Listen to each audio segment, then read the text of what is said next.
What a sweet pump, but it's a hand pump. Yeah, Janelle, you're going to get a workout here. We're going to work you while you're here.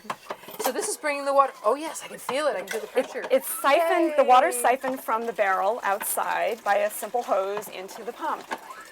And then I use it for, watering seedlings in here, this is our garden room. Go ahead. Thank you very much. You're very welcome. I'm happy to be pumping for you.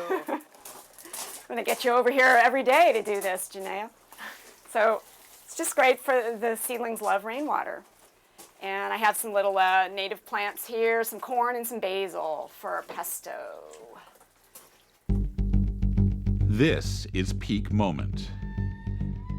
We are living at a peak of human innovation, information, wealth, and health. But we're also at a peak of population and consumption, with rising temperatures and declining resources fueled by cheap oil and gas. Peak Moment Television, bringing you examples of positive responses to energy decline and climate change through local community action. Hi, welcome to Peak Moment. I'm Janaea Donaldson. I'm in a pretty typical Santa Rosa suburb in California, but it's not a typical house, is it? This is the home of Richard Heinberg and his partner, Janet Barocco. And what you can see is not the house, but a beautiful garden inside. Let's meet them and see what they've done to transform their home, their backyard, in times of peak oil coming. Janet, Richard, thanks for joining us. So tell us about this house. Well, we moved in here in 2000. It was our first house we've ever owned, and it was by far the worst house in the neighborhood. It was a complete disaster, inside and out. Where we're standing now was all just Bermuda grass, as was the entire backyard. Typical suburban mess, right? Right, but the reasons we chose it are the following. First of all, it's within walking distance of where we work, which is New College of California. Second, it has a large lot. It's on a quarter-acre lot, and we were looking for some place that had some potential for small-scale food production, which this does. And third, it's a relatively small house. It's 1,200 square feet, so it was something that we knew we could capably remodel and take care of. Right, you didn't overdo it. And it's not far from stores and shopping, so you could bike or walk to that as well? Yeah, we can walk downtown from here. It is a suburban neighborhood, but it's an inner early suburb, so it's we actually can get downtown here without a car. There are stores right down here too, 5 minutes away. There you are. Right. Well, it's not Bermuda grass now. No. Janet, give us a little tour of your front yard here. Well, basically, the entrance was right here, so we did a different fence there with bamboo, but we wanted to just get rid of the lawn. Too water thirsty, so I went dumpster diving every week for cardboard. And we covered it all with cardboard. This was in the fall. And then we got a bunch of turkey mulch from the local grab and grow local place. You get your amendments. Dumped in the driveway over there. Okay. The neighbors wondered what the heck we were doing. Several cubic yards of it. Had a nice rich smell. Mountains of compost. And shoveled it. Okay. And buried the lawn about 6 inches deep in turkey mulch. Yeah. And you killed it. Yeah. Over the cardboard, and then right before the rains came, that was the idea. So then you make a little hole, different places like we did around here, and put water thrifty or drought tolerant plants in those holes, tucked them in nicely. Come fall, it was it just not enough water for them to grow. And, Right. Yeah, it was That great. was your start. And what do we have now? Well, 7 years we later. wanted edibles in the yard, in the front yard, and people just love walking by and seeing our artichokes. Oh, they're We've even had beautiful. folks Look walk by and steal artichokes from us. But that's okay. We don't mind that. Gorgeous. So we decided we were going to do some edibles. All of our trees here are edible. Almond, this is a nice semi-dwarf. This is a persimmon tree. We have olives on the other side, and right here is a nice pineapple guava. Isn't that beautiful? Yeah, Flowers. it has nice flowers this time Now of that's year. a fruit. Right, Yeah. but the flowers are edible as well. Fruit come in around Christmas time. Oh, nice. And we also have 2 fig trees back here, and I have a medicinal herb garden that's slowly becoming a flower garden as well, but a habitat, more like a, what would you say, wildlife habitat garden for the birds. For the birds. Now, why the is that bees. important to have habitat for the birds and bees? Well, it's absolutely important in the suburbs because we're taking up so much habitat with our sterile lawns. I mean, this is a very sterile environment when you see lawns from a bird's eye view, or a bee or a butterfly. There's not a lot of... No food, birds need places to nest and for cover, no nectar for the hummingbirds or the bees. So definitely... So we're providing that. You're the habitat of the block, And then some. all the birds from all the neighborhood around, they come here and they tell their friends. That's great. You've already got community happening, and the birds are them. Yes, definitely. Yes. And the So- cats too, unfortunately.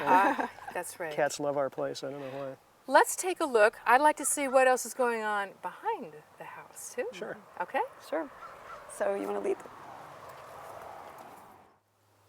Your backyard is so beautiful, so lush, so colorful. Will you give us a tour? Thank you. Thank you very much. Well, when we first moved here, this was all just lawn, basically, and wild onions. And Bermuda grass, right? Yeah, it was a Bermuda grass lawn, not a very well kept one. And the first thing we planted was this culinary herb garden, because I love herbs, and I wanted it right by the kitchen. Okay. So that made a lot of sense. And so it's still in herbs. Absolutely, yes. All right. And then what? What do we have here? And then we created the kitchen garden, which is basically this zone. In the philosophy of permaculture, you want to do different zones. So the one nearest the house is going to be the one that's the most, what would I say, cultivated the most, and you have to water. You use it a lot. Right. Yes. And so we did this. We did the semi-dwarf fruit trees here, and all of these beds, and the herb garden. It just made sense. And to so have it what right do by you the have kitchen. in the beds? Let's see what kind of things you've got in your vegetables. Well, we have a variety of different kinds of peppers. Here we have some here, peas. Have some peas. Have a taste. Hey. And of course the tomatoes. It's late May now, so the tomatoes are just flowering, and we have a few small fruit starting to set on. Over here we have leeks and onions, Potatoes. potatoes, right? Squash is coming up. Squash will be appearing. Those are our summer Soon. squashes. Borage for the bees. To bring them in to pollinate everybody. Oh yes, yes. Aha. And I planted on the ends here herbs and nasturtiums, which I actually trade. I use those for barter to the restaurant, the flowers. Because which they're is- edible. Yes, yes. And the thyme is here and the lavender. So I've done perennials in the edges of the beds to attract pollinators. And we have some open spaces in the garden because things mature at different times. So some things come out, other things go in as the year This is progresses. interesting here. I'd like people to see the lettuces in the middle. Our beans haven't come up yet, but the idea is to have beans here, bush beans, and then the lettuces in the little divot there in the little... And the beans will provide Area. some of the shade for, partial shade for Right. those little sweet lettuces. And as you can see, the snails have been munching away on our beans, unfortunately. That's and, the copper. That's the copper. The copper. Try and keep those snails They out. crawl over, and something with the slime, there's an electrical kind of Connection and shock, They basically. shoot themselves out. Yeah, ooh, love it. They don't like it at all. they don't like it. So, Janaea, we have about 25 fruit and nut trees on our quarter acre, including almond and walnut and apple and pear and persimmon and on and on and on. This particular tree right here is a Seckel pear, which is a French dessert pear. Doesn't preserve very well, so not many people know this particular variety, but it produces really well and beautiful, It looks gorgeous. sweet fruit. Color Yeah. and so on. And so you eat these fresh, Absolutely. right? Or do they dry? No. So Not this very is well. just for the moment. For the moment. Oui, oui. And what else do we have here? Well, right here, where the currants are, our neighbor gave us these, by the way. He had an overflow of these. We'll see some lettuces growing in the barrel. It's nice And- because they're in the shade. Yes, they do very well, Janaea. And the thing is, as much as I love gardening in the ground, I'm getting more into container gardens because for certain varieties of things because, for instance, I have very little problem with snails. And, you know, people say to me, oh, but you have a big yard, I don't have any place to garden. And I tell them, you know, get a couple of wine barrels, half wine barrels, and you've can got a plant garden. potatoes, you can do all kinds of things. I did sweet potatoes last year, lettuces, carrots, you name it, garlic. There's garlic over here as well. So you could do a whole, a whole city garden, actually, just in containers. Absolutely. Or off a patio. And you can control the water. And pests are easier to spot. They're convenient. They're right by your back door. Good for folks that can't walk very far. Great idea. Great. So this is a little room in our total garden that is mostly just for beauty and enjoyment. There was only one feature here, which was a loquat tree, which is still here, but everything else we planted. We had had a wonderful trip to Kyoto, Japan back in the late 90s, and we were so impressed by the Zen gardens and architecture of Japan that we wanted to have some little echo of that here. So this is a little Zen garden. It feels that way. I just love the contrast with the long, narrow green and then the yellow round leaves. It just feels very tranquil, actually. Yes, the horsetail is a great plant. It's very invasive, so you have to watch it. But I just pull it up and put it in the back area of our yard where it's very wet, and it does extremely well. We did make a bit of a mistake with the bamboo. You have to watch bamboo. We have some clumping and some running varieties. And the clumping is the lower one that you see right there. So we had to dig, I don't know if you can see the black Edging, plastic, yes. the edging. We had to dig about 3 feet down, and hopefully that's going to contain it. Somewhat. So, you know, hey, you learn with gardens, you learn. make mistakes. That's right. And that's part of nat life, right? Absolutely. Yeah.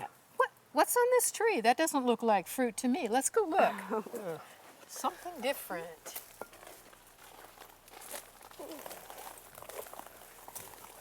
Well, this little guy is this is a dryer, a very low-tech food dryer. And right now I have herbs in here, mostly lemon verbena and lavender and calendula. As you No can electricity see. required. I love it. It's just in the sun with a little mesh net and some little open shelving They in come here. off. You can wash them. What can you do? Fruit or We've done tomatoes, fruit, you know, plums, all kinds of goodies. So it works really well in our climate, particularly because it's so dry and hot in the summer. Now that's really nice to have a solution that doesn't require electricity, and in our climate, your climate here. Wonderful. So as we move toward the back of the property, we pass the compost pile, and we try to produce as much organic matter for our soil as we can here with garden clippings and kitchen scraps, but it takes a lot for a piece of property this size. Right, and our worm bin actually helps us with that. We have a worm bin on the front porch. And so we feed you know, our kitchen scraps to the worms, and they produce this wonderfully rich Even humus. richer than regular compost. Absolutely, and I use it on house plants and also in you know, when I'm planting tomatoes or something like that. So you can just have a small space for worms to be growing? Absolutely. It's a this big around. I So mean, that can be done in the city as well. oh yes, Okay. yes. Vermiculture. Vermiculture, the worms are here. What's this? This is a new bed, looks like. Yeah, actually this bed was just put in last night, Oh my. and that's why all the plants look so wimpy. This is actually an energy garden. We're growing energy crops here, sorghum here on the left, and that can be made into ethanol, and then here on the right, a sunflower crop, which can be made into biodiesel. Now this is partly an experiment. This is part of the Energy Garden program for Post Carbon Institute, and lots of folks are doing this, and it gives us experience in producing energy crops, and also we get to see just how much sorghum or sunflowers it will actually take to make our car go 20 feet. I was just saying, that's a very small, 4x4 space. Yeah.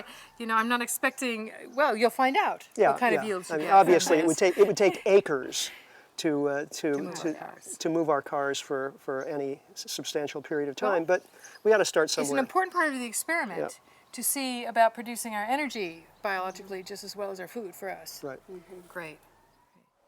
So, Janaea, I wanted to let you know about this area because it's very interesting. This is the back of our property, and it tends to flood a little bit here in the winter, and the soil isn't really great. So Richard and I had this great idea to put native plants back here, along with some bamboo. Okay. And we're actually standing, we're going to make a pond here. So we're standing in the middle of the pond right here. So you're using the natural conditions and just strengthening them, actually. Yes, yes. And we're going to draw frogs. You know, we're going to have frogs coming here, hopefully. We're crossing our fingers. Yes, yes. To We're eat all sending the out bad the guys. invitations Right, now. Yeah, right. yeah. Yes. Sending out invitations, yes. And the birds are going to come eat all the berries of the native plants. And so then Richard got the great idea to do, I wanted to do a Three Sisters garden. He said, well, why don't we do a spiral? So I'm going to show you the spiral. Okay. And we're going to walk it, okay?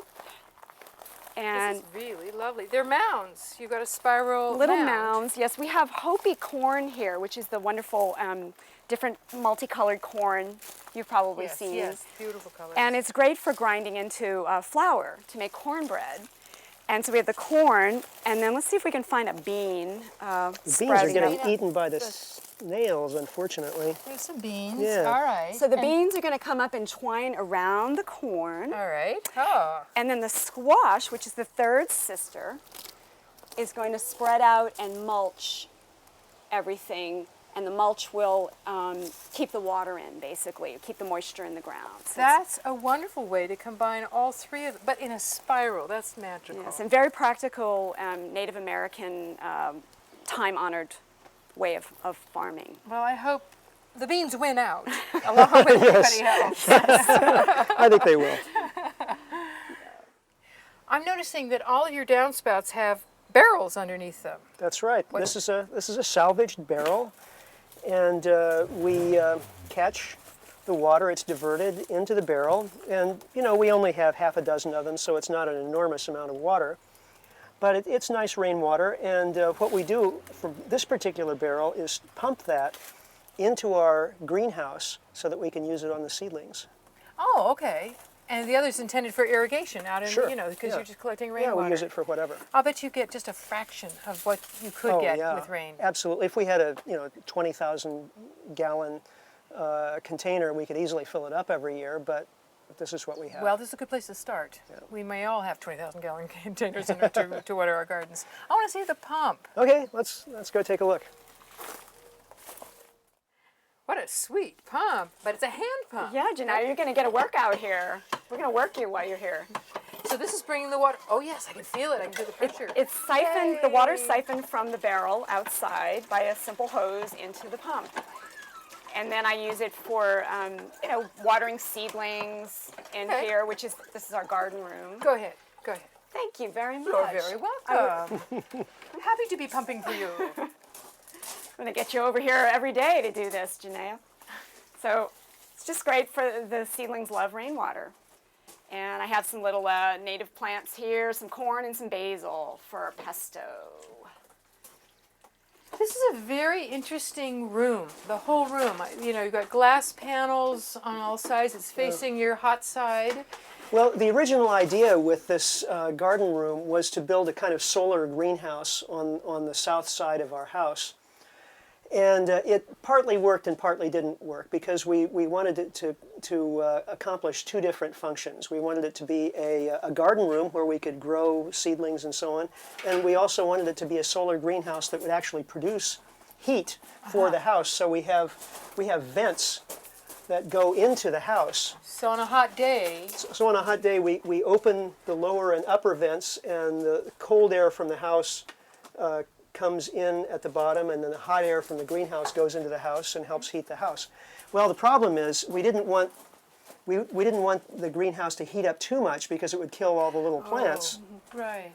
So then that kind of moderates the benefit that we get from the heat. But it does fulfill both functions to a certain extent, and it's really a joy to have this little space. It's absolutely the center of our agriculture, our horticultural endeavors here. I mean, I do all my planning here, and we have a salvage sink, and we have our sophisticated gray water system, which is just basically running into a bucket. Straight down. And so we're really conscious of water because I have to empty that thing, you know, very, very often, and it's a wonderful space to have. Well, I have seen one solar oven, because we have one, but two of them, we came in and it smelled so good. So let's show folks what you've got here. Yeah, let's see how it's doing. Okay, it's been a while. The sun's gone down now, but it's remained warm, fairly warm in here. And we have a little polenta with some veggies. What's nice is it was hot and cooking when we first arrived hours ago, and it's still staying warm without having to do anything in your oven. Right. What's that? And this is some nut bread, so with some walnuts from our tree. And so it's a quick bread. Works pretty well in the oven. You can cook a lot of things in here, from grains to meats to veggies. Yeah, during the summer we usually eat at least one meal a day out of our solar oven. So you start early, because that's when you got sun, and let it go warm through the afternoon. Yeah. Well, Richard, you're in the sun spot yourself here. Yeah, we have a solar clothes dryer here. This is a really new invention. I think it's going to catch on like wildfire. You don't actually have to put them into any kind of metal container. You just put them out on a piece of rope or a piece of wood like this, and the sun just dries them. What a magical technology. I know. And I noticed the technology up on your roof as well, big blue ones. Yeah, we do have photovoltaic panels. We have a 1 kilowatt system, which is a small system, but we use so little electricity on our house that actually provides all that we need. And is it tied to the grid? It is tied to the grid, but we also have battery backup. So when the grid goes down, we stay up. Haha, that's smart, because many people are doing the tie, but not necessarily the batteries. It's an extra expense, but after I found out how vulnerable California's electricity grid actually is, and the fact that we're probably going to start seeing blackouts later this summer, I thought it was worth investing a little extra in the battery so about backup. how much extra time will you have when the lights go out for the rest of the city? We can go for days. All right. Yeah. All right. Hopefully till the We may not get to see it, but I also want to note that when I walked through your house, I saw the dual pane vinyl windows. You mentioned that you got insulation, some kind of insulation. Right. What? And we also insulated the ceiling to a considerable depth with blown-in cellulose insulation. Oh, and we had blue jean insulation as well. And you've got some Energy Star appliances. I saw you have a small washer, the front-loading washer. Yeah. So that's part of why you're using less electricity. And solar tubes in our roof that which gives you light from the natural roof. Light. Make use of that. And of course, the compact fluorescence and all of those things that we try to do to minimize our electricity use so that we can get by on as small a photovoltaic system as possible. We're also planning to do solar hot water, but we just haven't quite gotten to that yet. We have the panels, but we need to install them. Do the work. Yeah. Well, you have done one or two other things, it seems to me, around here. So the fact you haven't gotten to that is pretty reasonable, pretty given busy, everything else, including your busy talking schedule. Richard and Janet, there's this sweet building out in the middle of your backyard. Tell me about it. Well, this is a little cabin. We call it our summer palace. It's a tiny little cabin. It's 120 square feet. We built it last year out of natural materials and some recycled materials. And you want to go inside and take a look? Sure, yeah. Oh, what a sweet place. Oh, this is so nice. Yes, this is our little garden summer cottage, and we tried to use as many green materials as we could constructing this. So for instance, we have the cork floor, which is wonderful. It just smells really good and it feels really good underfoot. Clay plaster walls with a natural pigment in them that actually Richard and I mixed up. We sort of made our own custom pigment and applied with the trowel there were several people that came and helped out, so it was really fun. It was kind of a party. community, That's yeah, nice. community That's event. nice. And I like the glass blocks in here to bring just the light in from the west, just naturally. Yeah, one of my students actually came up with the design for that, and then actually for quite a lot of the features in the little cottage. It's actually the Fibonacci series. Yes. Where he came up with Okay. that. Right. The 1, Right. 1, 2, 3. So And you insulated it, I'm sure. Blue jean insulation. Nice. Well, I expect that you're going to have some lovely moments in this little sanctuary is we really what already it have. feels like to me. yes, it is. Thank you for this sanctuary that you're creating for the birds, the frogs, the bugs, yourselves, the rest of us, your food. This has been a wonderful tour and a real Well, it's been a pleasure inspiration. to have you here to share it. Yes, thank you so much for the opportunity. You're watching Peak Moment, community responses for a changing energy future. I'm Janaea Donaldson. Join us next time.